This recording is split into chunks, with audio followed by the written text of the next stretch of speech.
Cuff டிசைன்கள் ஓர் அறிமுகம். Introduction to cuff designs. இந்த வீடியோவில் நாம் கஃப்களை பற்றி அறிய உள்ளோம். கஃப் என்றால் என்ன, அதன் வெவ்வேறு வகைகள் என்ன மற்றும் அவை எவ்வாறு வடிவமைக்கப்படுகின்றன என அறிந்து கொள்ளலாம். கஃப் என்பது சட்டைகள், கோட்டுகள், ஜாக்கெட்டுகள் போன்ற ஏதேனும் ஒரு ஆடையின் கையின் கீழ்ப்பகுதியிலோ அல்லது கால் சட்டை அடிபாகத்தின் ஓரத்திலோ இணைக்கப்படும் ஒரு துணி அடுக்கு. இது ஆடைக்கு ஒரு நிறைவை கொடுப்பதுடன் ஃபேஷனிலும் முக்கிய பங்கு வகிக்கிறது.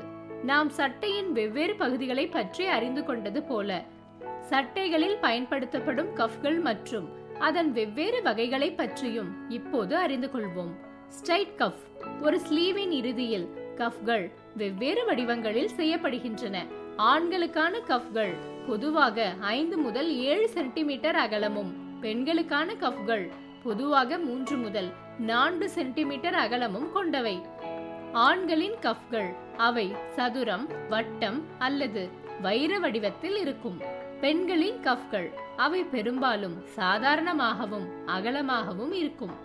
எளிமையான நேரான வடிவமைப்புகளை கொண்ட கஃப்கள் ஸ்ட்ரைட் கஃப்கள் என்று குறிப்பிடப்படுகின்றன.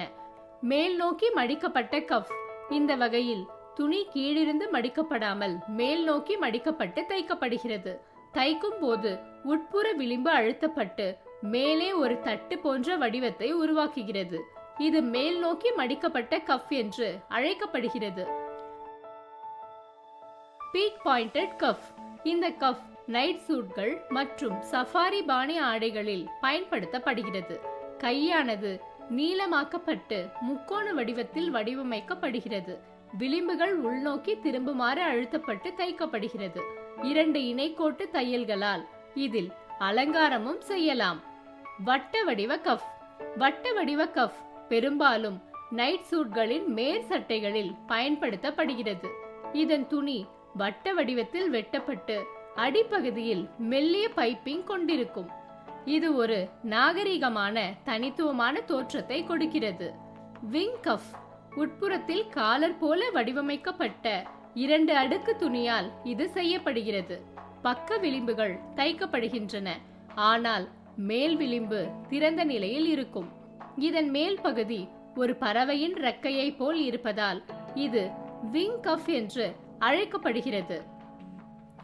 நாட்ச்டு கஃப். இந்த கஃப் பொதுவாக அரைக்கை சட்டைகளில் பயன்படுத்தப்படுகிறது. தையல் மேல் நோக்கி நீண்டு வேறு வகை துண்டு துணியுடன் அது இணைக்கப்படுகிறது.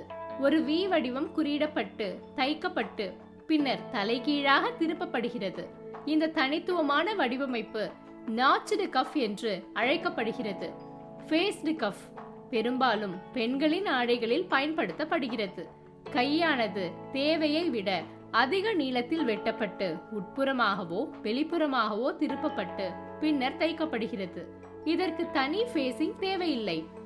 இது அரைக்கை, முக்கால் கை மற்றும் முழுக்கை ஆகியவற்றுக்கு பயன்படுத்தப்படுகிறது. சுருக்கம். இந்த வீடியோவில் நாம் கஃப்கள் என்றால் என்ன மற்றும் அவற்றில் எத்தனை வகைகள் உள்ளன என்பதை அறிந்து கொண்டோம். மேலும் கஃப்கள் எவ்வாறு வடிவமைக்கப்படுகின்றன என்பதையும் நாம் அறிந்தோம்.